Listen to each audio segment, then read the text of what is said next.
Well, it only took 4 hours of rain delays, but the St. Louis Cardinals win this evening's ball game. Final score in this one, 5-4. I am Ethan Hannaford. He is Grant Salsman, and this is Cards Central Postgame. As always, it is presented by DraftKings. The crown is yours. A long day at the ballpark, I am sure, but the Cardinals finish off the first half of play. Felt like there were a couple of times today where it would have felt likely we were going to be seeing these two teams have to find a time during the second half to be playing, but they waited it out and they got this one in. Yeah, you waited out and it was worth the wait. A lot of good things happening today. You win the game.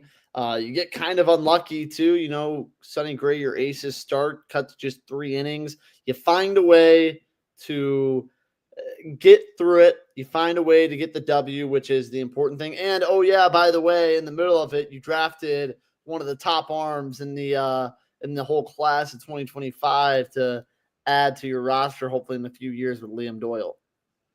Yeah, we're definitely going to discuss on the Cardinals, the newest member of the St. Louis Cardinals, Liam Doyle, drafted 5th overall just a couple of hours ago. Was projected to be the number 2 piece in this major league draft. So exciting for the Cardinals to be getting such an electric young pitcher. Definitely felt like a lot of people hoping that the Cardinals were going to go in that direction. They did today. So we will definitely get to that here in a little bit. But let's go ahead and let's start off with today's ball game. Sonny Gray out on the mound, hoping to finish things off on a positive note, especially with how bumpy things had been as of late. Gray, because of the rain, only ends up throwing 3 innings, allowing 1 run, 3 hits, struck out 5, looked pretty sharp in large part. Thankfully, Matt Olson's bomb that he hit down the right field line ended up short of the wall. Otherwise, we're looking at a different result, perhaps. But overall, in the limited action, Sonny Gray does all right. You just hate that Sonny Gray has to have another start limited by rain. And, you know, I was curious of some of the numbers regarding Sonny Gray and how much he has thrown in the rain, because I was like, this has to be like the 4th or 5th start. So I did a little bit of research, and what I found is that this was the 5th game that Sonny Gray had started that included a rain delay in it. Now, he has also had up to this point 2 starts that were moved, where he was supposed to start that day, but the game was postponed before the start of it, so he ends up starting on a different date. One of those was against Philadelphia when he started game 2 of the doubleheader, and one of them was against the White Sox. He was supposed to pitch against Chicago and ended up having that start pushed back to against Cincinnati. That's also the start, for any fans that are curious. That's the start that ended up pushing Sonny Gray out of his initial start against the Chicago Cubs. So for all the fans that were really upset that Sonny Gray didn't pitch against the Cubs, that's why. He was supposed to start in, I believe, both of those series, but because of the way that the rain delays and the postponings of those games had worked, he got pushed out of both of those starts. So Mother Nature not being kind to Sonny Gray and the Cardinals. But Sonny Gray saying screw off Mother Nature, because he's thrown really well in games when he's had when they've had delays. In those 5 games, thrown 25 1/3 innings, a 1.78 ERA, and get this, in those 5 games, a combined 9 hours and 50 minutes of delay time. Is that unbelievable or what, Grant? That's absurd. Today, I think 4 hours was 4 hours and 2 minutes today. It felt like, one, how awful of luck that you get your ace against a guy for the Braves that, you know, Gray would outduel, you would think, and you get him only for 3. Then you come in the pitch before the rain delay, the second rain delay. Steven Matz gives up a 2-run single, and you're going into then a 2.5-hour rain delay, down 3-1. The grounds members were ticked off, not happy at all, but you find a way. And yeah, a lot of unlucky things happening today, Ethan, but finally it felt like the Cardinals were able to just turn things their way, and they finally win a close 1-run ball game. It's disappointing, but hey, at least you got 3 innings out of Gray. He gave you a good start, I guess, and then we'll see him again on Friday. So back-to-back games with Sonny Gray starting for the Cardinals. Ivan Herrera back in the lineup also for the first time returning since June 20th was when he was put on the injured list with a grade 2 hamstring strain. He was expected to miss anywhere between 2 and 6 weeks. He ends up only missing 3.5. So I personally would consider that a win that you get him back this quickly. He ends up going 1 for 3 today with a walk. He singled back up the middle on a line drive in his first at bat. And it's good to have your best right-handed hitter back up in the lineup because the Cardinals no doubt missed him, Grant. Yeah, missed him greatly. And it just what he does to spread out the lineup a little bit more, it makes it even harder to work through after Brendan Donovan. Then you have Herrera who can get on too, and it sets up for Burles and Contreras. And fully healthy, Nolan Arenado, Mason Wynn too. So it's a pretty nice line of hitters there. Once you get Lars Nootbaar back, hopefully he can start hitting again. It really just widens this lineup out a little bit more and makes it just that much tougher to get through. And they haven't been playing with their strongest lineup lately. I mean, especially even when Herrera was out, their strongest lineup without Herrera has been unhealthy. Arenado's been banged up. So finding a way today to win this game and having Herrera back was really big. Now he gets, 5 days off to really get healthy as well is huge. Yeah, so you mentioned Ivan Herrera having a solid day. He batted in the 2 spot. As a result, Mason Wynn moves down to the 6 spot, which I think is good. I think that's I like that. Mason Wynn, we know the really solid start he had in the 2-hole. He's cooled down significantly. He's down to 255 now. The on-base percentage isn't world beater from him, which you'd prefer to have up there near the top. I like Ivan Herrera near the top of the lineup, especially when you have Alec Burleson performing the way he is. I like that 2-3-4 of Herrera, Burleson, Contreras, and I think there's something to play with there. And I think that it allows for Mason Wynn to work on some things down lower in the lineup, not necessarily have that pressure. But also, it just feels like that's more so where he fits in the construction of this lineup. That's more of the profile that he has long-term. And so I'm totally okay with that. As you mentioned, Ivan Herrera being back in there, it lengthens out the lineup. And the Cardinals, speaking of guys they missed, Ivan Herrera, I mean, this is a guy that we all know how impactful his bat has been this year. And you noticed when he was gone, the Cardinals go 10-11 during the time that he's gone. They're 25th in batting average, 24th in on-base percentage, 23rd in slugging percentage, and 22nd in OPS. So I'm not saying that's solely because Ivan Herrera was out, but when you have a guy like him who's been as impactful as he has this year, losing him for 3.5 weeks, that's a huge blow. So no doubt it'll be good for the Cards to have him back consistently here in the second half. Yeah, and Space comments, everyone on our team getting hurt right about now. Yeah, and this is a perfect time for the All-Star break. You guys that are banged up will get healthy, and you got Herrera back. As you said, it's a great opportunity to get him back in the lineup and hopefully get healthy and have the full lineup. And I was just looking ahead here a little bit.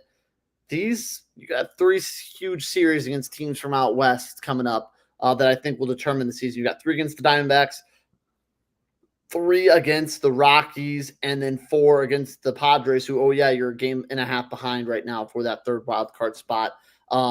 This was big today. You gained a game on the Giants and Padres. You held pat in the Central, but I think that's stretching away a little bit. But I was very happy to see them a little bit of momentum into the All-Star break. You would have liked to see 2 or 3 this week, but beggars can't be choosers. Yeah, you most definitely, especially against this Braves team who has had their struggles this year, has been banged up the last 2 starts of this series, both being bullpen starts. So no doubt about that. You would have liked to see them be able to pull away with at least 2 of the 3. They're not able to. Another notable moment from today's game, Jose Fermin hitting his first career home run coming off of Jesse Chavez. Exciting for Fermin, who if you had the opportunity to be around him a little bit, one of the nicest guys that you'll ever meet.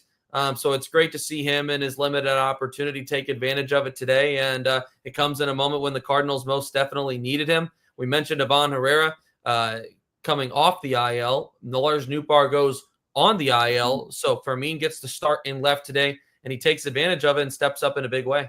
Yeah, I was shocked to hear that was his first career home run.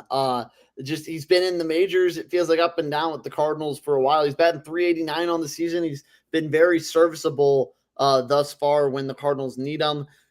That was huge. I mean, that is the turning point in the game. If you look back on it, that's why the Cardinals won. But yeah, I was very happy to see that for Jose Fermin, a guy that seems like the nicest guy, and every time he comes up, he finds a way to produce. He's just kind of in a logjam of people. He's a very good utility bench player, though. Lars Nootbaar, as mentioned, the corresponding move, placed on the 10-day IL with a left costochondral sprain. For those that are wondering what exactly that is, it involves a tear or a detachment of the cartilage connecting a rib to the sternum. Oh, jeez. Sounds pretty painful. So doesn't sound like a fun thing to play through. I'm not sure how long that's been bugging him. We know that he's been in and out quite a bit here the last couple of weeks dealing with that. So, let's hope that you have half of this IL stint is going to be during the All-Star break. He'll be out for the first handful of games, and you hope that that's able to correct and heal during that time, and that he's able to come back and start producing, because there's no doubt that this ball club is a lot better when Lars Nootbaar is performing, and it's been a rough stretch here the past 5 weeks for Lars Nootbaar. Yeah, I mean, I honestly had never heard of that before in my life. I had no idea what that was, but yeah, I'm with Newt. Hopefully, some time off his feet. This All-Star break will allow him maybe to mentally reset. Hopefully, it's not longer than 10 days because, yeah, like you said, the Cardinals are better when he's producing. Obviously, he's an energy guy. He's a glue guy, and when it feels like he can will you to some wins with that energy. So you need to get Newt back in this lineup and back clicking on all cylinders here soon. John Denton also recently tweeting here that Ollie Marmol said Nolan Gorman's back locked up this morning, which made him unavailable for the game today against Atlanta. He's another guy that there had been mention of that. Just didn't know if he was completely unavailable or not. Now we do know that. So it'll be important for Nolan Gorman to also get some rest during the All-Star break, because we know that there's not a lot of power, there's not a lot of punch in this lineup, and the Cardinals have desperately needed what Nolan Gorman has been able to provide here. I don't know, I'd say probably the past 6 weeks, a little bit more power than really anyone else had at any point throughout the year, the season at any point prior. Yeah, the Cardinals are definitely lacking at Jose. I don't think you can count on Jose Fermin to provide you too much, especially with Arenado banged up and out of the lineup. That is the big thing. It feels like you got a bunch of guys that can drive in a single or two every now and then, get on base, but no one that can just find a way to bring them all home. Gorman's shown a little more power in the recent weeks. You got to hope too with him. It's just needs to get off his feet for a few days here on the break. And this feels like a team that could be rejuvenated. Sometimes you don't want to go to this All-Star break because you're playing so well. It's a team limping a little bit with the past 14 days. Hopefully they come out and are a little rejuvenated on the other side of the break. Obviously last year, first series out of the break, kind of a similar situation, similar record. I think they were a little farther out of a wild card spot.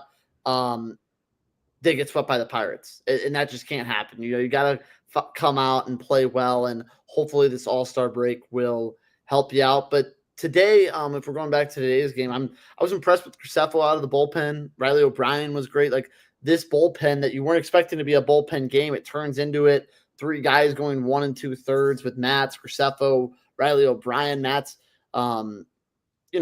was okay, but O'Brien was very good once again. And O'Brien's got short end of the stick a lot of times. It feels like he's used in ways of you're winning 10-0, you're losing 10-0, or he just comes in really bad spots. He finds a way, a high leverage, important game, and he pitches well once again. I was impressed with him and Graceffo. That's 2 good outings now out of the pen for him. Yeah, you look at Gordon Graceffo's ERA and it's right around 6, but you look at his FIP and it's like 2.5, right? So, there's been a lot of bad luck in there for Gordon Graceffo, who has looked pretty good here these last couple of outings since getting recalled yesterday.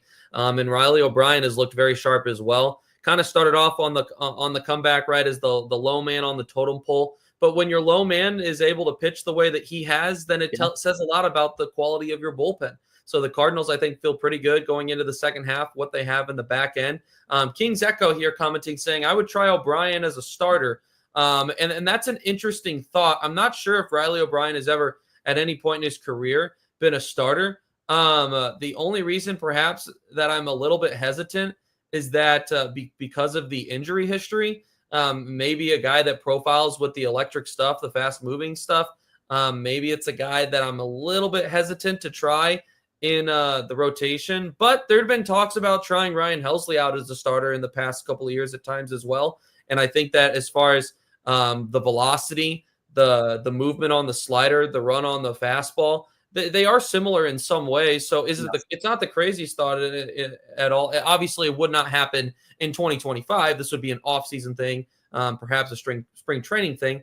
But definitely an interesting thought that I'm not completely against. Just wanted to bring that up real quick. I don't know if you had any thoughts on that or not. But definitely encouraging to see the depth from the bullpen continue to grow. Yeah, I think that it's with O'Brien's just about you got to nail down maybe being a really good reliever first. How far can he really be stretched out? Does he have the pitch selection? I don't know.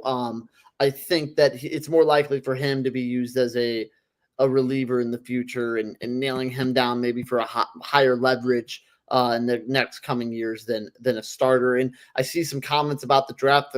They're on pick 52. Cardinals pick 55th in the second round. They're doing the first and second round today. So the Cardinals are 5-10 minutes away. And I agree. Brandon Lamb says O'Brien's stuff is electric. I just don't know if he has the I think he has a few really good pitches, but you need more than a few really good pitches as a starting pitcher. And I don't know if he quite has that, which is why I think his stuff, which is electric, works a little bit better with as a reliever. You know where I think that he could actually fit in really well as, and some people are mentioning this, is some people are saying that he would profile really well as a closer. And I completely agree. I mentioned the stuff similar to Ryan Helsley.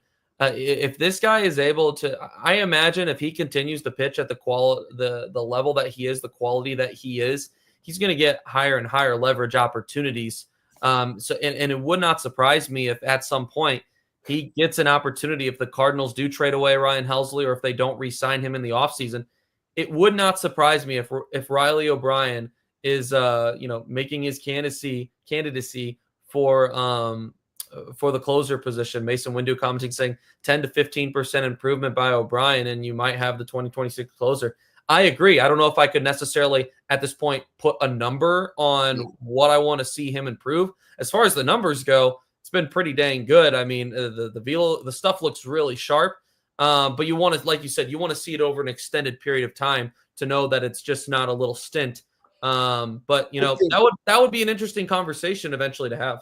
Yeah, I think too, it would be, let's say Helsley stays on the team through September. Obviously, he's the closer. I think next year would be maybe you use O'Brien to start the season as that 7th inning setup guy, 8th inning setup guy. And then as he gets more and more high leverage situations is when maybe you feel comfortable. Well, you could do that this year too, though. You can have those high leverage moments this year also, because who's going to start next or who's going to close next year? If they don't I agree. I'm just saying I would be surprised if you open the season next year, even if O'Brien keeps up this pace with Riley O'Brien being your starting closer. I think that it would be maybe a more of a transition role into it in 2026. It'll be interesting to keep an eye on, no doubt about that. The chat has been, they've been very active today. We appreciate all of you guys always staying active here on Cards Central Postgame on STL Sports Central. As always, presented by DraftKings. The crown is yours. Pulling up here the read. There it is. You got to make sure you download that DraftKings Pick 6 app now. Use the code STL Sports. That is code STL Sports for new customers to play. $5, get $50 in Pick 6 credits. Better payouts, bigger wins, only with Pick 6 from DraftKings. The crown is yours. Gambling problem? Call 1-800-GAMBLER. Help is available for problem gambling. Call 888-789-7777 or visit ccpg.org in Connecticut. Must be 18 and over. Age and eligibility restrictions vary by jurisdiction. Pick 6 not available everywhere, including New York and Ontario. Void where prohibited. 1 per new customer. Bonus awarded as non-withdrawable Pick 6 credits that expire in 14 days. Limited time offer. See terms at pick6.draftkings.com/promos. And I want to say, Ethan, I did misspeak. There's 3 rounds of the MLB draft tonight. So straddle in. The Cardinals will have one more pick. And CBS Sports, and we're not going to get to it just yet, but there was an article released just now, grades the Cardinals' first-round pick as an A with Liam Doyle. So good views all around with him. But let's talk about the closer today. Ethan Helsley worked himself out of, I think he might have had a strikeout there that Ali Marmol was upset about, but either way, with some tough umpiring, able to work himself out and close it out after he gets a little bit of revenge on the Cardinal killer, Sean Murphy. Yeah, Ryan Helsley today looked okay. He did not look great. He looked okay. Yeah. Those pitches were, I wouldn't go as far as saying that they were both strikes. They were 50-50 pitches where if they went the other way, I wouldn't have been surprised. Let's see. Jurickson Profar had a soft single through the left side, opposite field hit. It was hit 88 miles an hour. I'm not upset about that. And then you get a couple of ground outs. So, people are upset about the traffic. Yes, he still walked a guy. If you win, it doesn't matter. This is a pretty tough lineup to maneuver through. So, listen, I'm not saying that Ryan Helsley is at the level that he was last year. But when you look overall at the quality of this outing, it's not amazing, but it's not terrible. He induced ground balls. He got Matt Olson to strike out swinging. Marcell Ozuna put up a good at bat, forced a full count walk, and that was the one I think I was more upset about the full count walk to Ozuna than I was the alleged missed call against I think it was Profar. I think that's the one I was more upset. I thought that was a closer strike than it was in that first at bat than the second, but gets through it. There has been a lot of talk. There has been a lot of traffic when Ryan Helsley is on this year. You're right. There has been.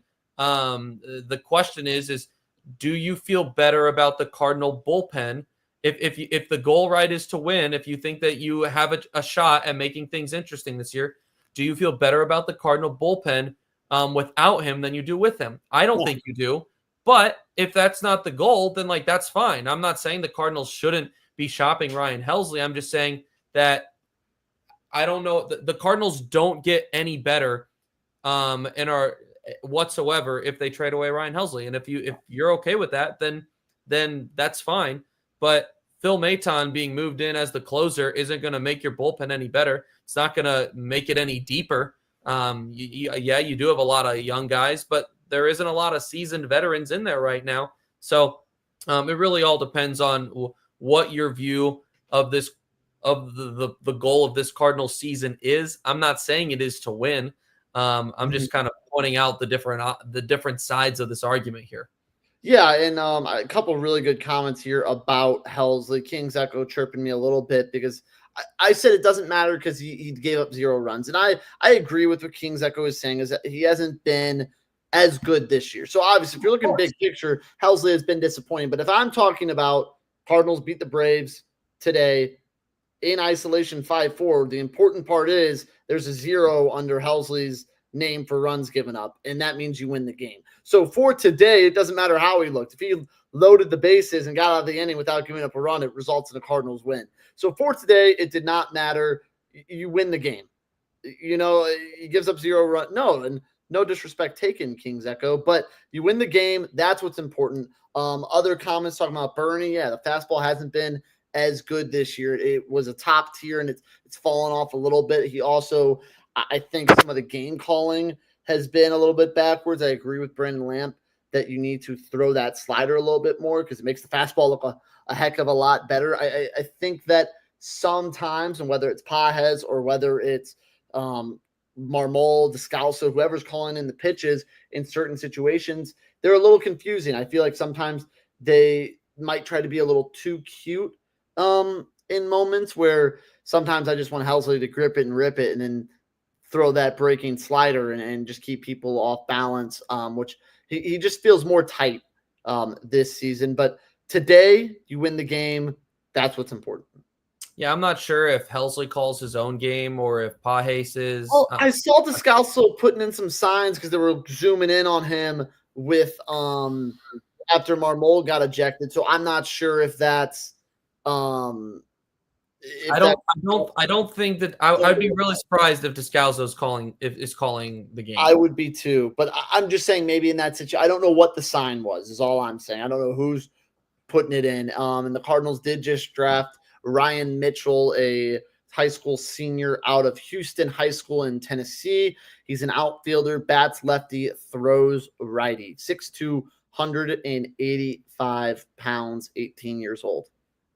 There you go. There's the Cardinals' second-round pick. Let's go ahead and let's talk a little bit about their first-round pick. Liam Doyle, the Cardinals' highest draft pick since 1997, I believe. Either 97 or 98 when they picked J.D. Drew. And hopefully the highest the Cardinals pick for a long time. Liam Doyle out of Tennessee previously, Coastal Carolina, and Ole Miss, SEC Pitcher of the Year, was I believe he led all of Division I last year in K rate, 15.5. That'll play. So this is a guy that plays with the emotion on his sleeve. There's been a lot of chat here in the chat about the excitement with him. This was the home run pick, right? This is the swinging for the fences pick, right? Yeah. This is a guy that was projected to go number 2. He drops a couple of picks, and all of a sudden the Cardinals have their guy. You talk about a rotation that doesn't have enough swing and miss. Liam Doyle has the swing and miss, and not only that, it's expected that he's not going to be he's not going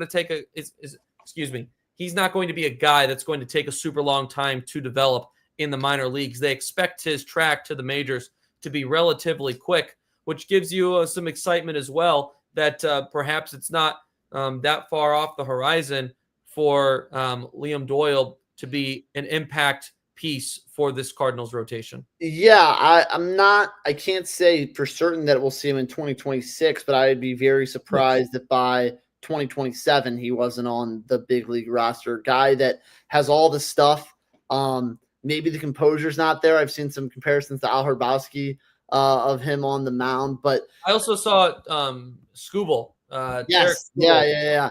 15.5 K per 9 and second in all of Division I baseball in strikeouts. I think 184 was the number. I mean, what'd you say? That'll play. Yeah, that will play indeed. Yeah, I'm very interested in him. It's tough to find a lefty that throws 101, especially where the Cardinals are normally drafting. But this was the pick. I wanted Willits. Once Willits was gone, you were dreaming about maybe Holiday, but for where you were on the board, I was excited with him from what I watched of him in the SEC. Playing down when he played at Mizzou, got to see him play. This guy's a stud. So you haven't been able to draft a guy that felt like a surefire MLB ball player one day in a while. This feels like one of them.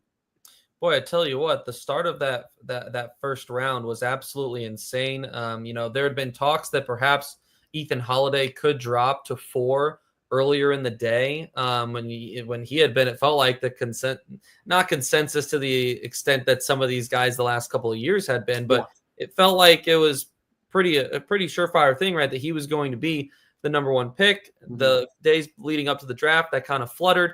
And then he gets projected on the last day by MLB.com to drop to 4 to the Rockies. That's where he ended up going. What was not projected was Eli Willits going number 1 overall to the Washington Nationals. This is a 17-year-old kid. I believe they said the youngest number 1 pick ever, 17 years old. I believe so, yeah. Absolutely insane. So that was a surprise. What was an even bigger surprise was Tyler Bremner getting drafted by the Angels, number 2 overall. He was ranked as the 18th overall prospect in the draft. So, listen, So I wouldn't be surprised if someone gets fired in that organization for that pick. That just seems crazy to me with the amount of pitching talent that they go that they select. I guess passed on, I should say. Cade Anderson goes 3, Ethan Holiday 4, Liam Doyle 5. So I think there's a lot to be excited about. It certainly was a crazy start to the draft. And when you look at the two pieces that the Cardinals have selected in the top 10 the last 2 years, J.J. Weatherholt and Liam Doyle, I think you have to be pretty optimistic, right, that these are going to be guys that are contributing to the long-term success of this team in the future. Yeah, I think you'll see both of them by 2027, Weatherholt even maybe at some point next year. Two guys that you hope are mainstays for the next 10 to 12 years here in St. Louis. You can't complain about that. And it's the youth movement's happening. Hopefully the Cardinals are continuing this upward trajectory. And the Cardinals always seem to find guys in these late rounds too. So hopefully a couple gems, and we can look back at this 2025 draft class pretty fondly in 4 or 5 years' time. Well, before we wrap here, I want to just get a general thought, opinion on the Cardinals' first half of play here. I know it's technically not the first half, but it is. So, 51-46. As I pull up here the standings real quick, the Cardinals in the National League Central currently sitting 6.5 games back of the Chicago Cubs. The Brewers are a game back of Chicago, so you're in third in the Central right now. In the wild card standings, the Cardinals currently fifth overall in the wild card, a game and a half back, of the third place spot, which is currently held by San Diego. San Francisco is in between them, a game ahead of the Cardinals.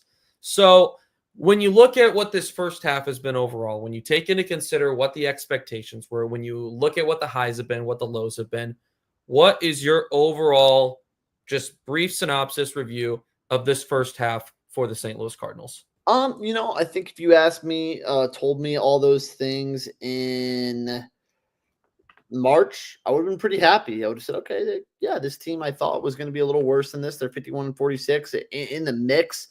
But with the way they started in that 10-game win streak, I would say a lot of missed opportunities, a lot of games lost that really could have carried over momentum. I think of that.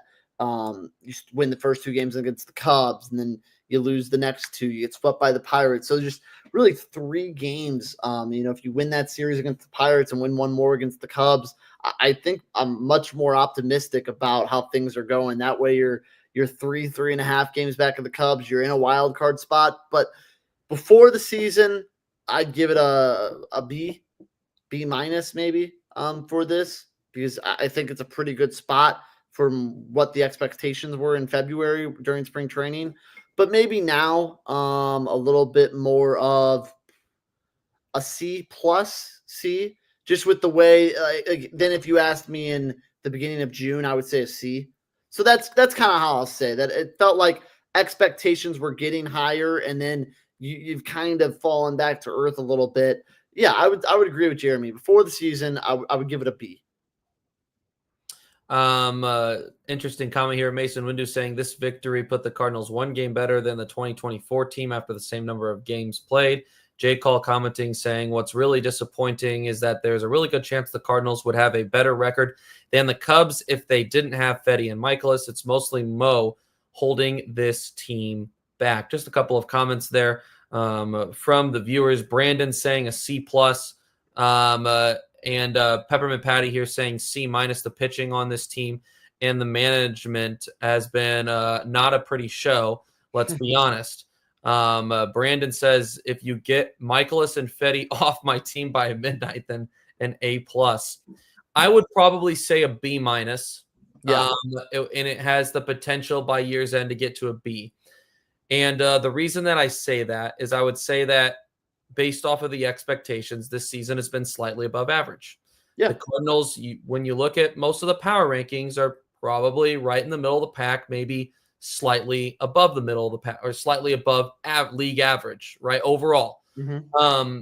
There was also another interesting stat that I saw a moment ago. J. Call saying 45% win percentage since May. I don't have I can't confirm that right now, but I guess it would check out, considering they've had some lows here in the months of June and July.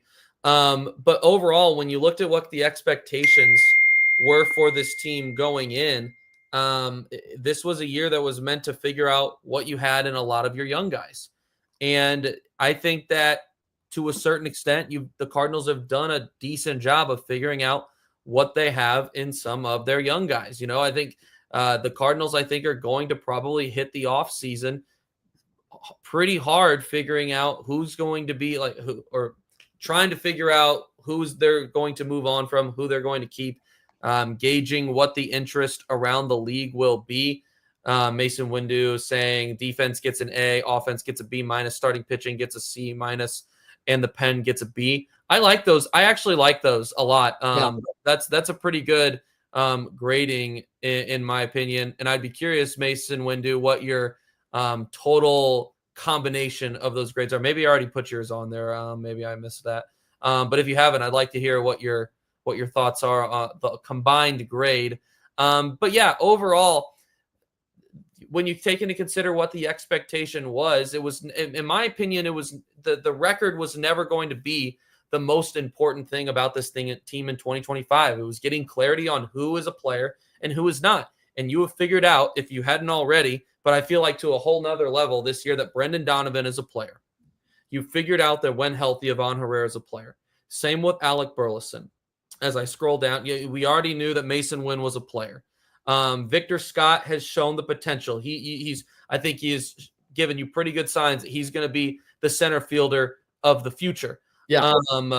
So, I mean, that's Nolan Gorman. Obviously a rough start, has started to look much better here the last couple of months. If you can get that Nolan Gorman that you've seen the last couple of months since he worked through some of those issues, I feel pretty good about that. Jordan Walker's the one where I feel like I just haven't seen enough of him up to this point.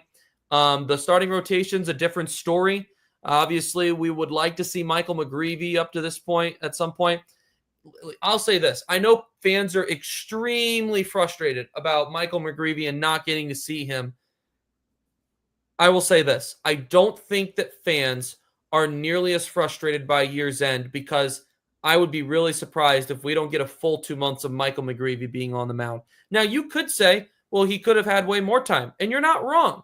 But I still think that we are going to get to see an extended look at Michael McGreevy, and by year's end, when you look and see how many innings he had thrown, how many starts that he had, you're going to say, okay, all right, I'll take it. Yeah. Would I have preferred a little bit more? Yes, but I'll take it. I think that's going to be the case with McGreevy. When it comes to other guys, I mean, Sonny Gray has proven to be a phenomenal signing, in my opinion. Is still under contract for next year. Matthew Liberatore, I think, has shown some encouraging signs. And Andre Palante, it's been a runway year for him. There's been some good. There's been some bad. I think he's proven that he can be a number 5 for you. Yeah. I think he's proven that. So anyway, overall, we talked about the bullpen earlier. I've been really encouraged by what I've seen from the bullpen. When you look at it from a breakdown of roster area by roster area, I think a B minus is a pretty fair area to put it, Grant. Yeah, I think so too. And if I think the hope was that by September, you found a way to be playing competitive games. And right now you're a game and a half back. And if you're around there in September 2 to 3, you're playing competitive games. I think if you make playoffs, it's an A plus no matter what, because there was no shot you were expecting this team to be a playoff team coming into the season. And you got a chance to. Libby as well exceeded expectations. So you got to take things wide perspective in this marathon of a season. You're a game and a half back. Come out and start well against the Diamondbacks, claw into that, and you have, I believe, 7 games in the next month against the Padres and 6 against the Rockies, with 3 against the Marlins thrown in there. You got a lot of chances to gain some games here. Mason Windu says overall a B based on expectations. I think that's a very fair grade. So appreciate the opinions, the comments. Overall, a good day for the Cardinals. A long day. You didn't expect for this game to still be being played while the Cardinals were making their first-round pick, but they did. They end up winning the game, and they end up getting an exciting young talent in Liam Doyle. So I think that we can all agree that the future is looking brighter in St. Louis, and that there will be better days ahead for Cardinals fans. You have to hope and believe. So We appreciate all of you being involved. Enjoy the All-Star break. We'll still have Cards Central 365 episodes every day. Hint the 365. But, of course, there will be no post-game shows here the next couple days. And then we'll hit the ground running this upcoming weekend when the Cardinals face off. Who do the Cardinals got coming up here? The Arizona Diamondbacks out west in the desert. So we will have that one for you. So looking forward to being back with you guys. We appreciate it. And we will talk to you soon right here on STL Sports Central.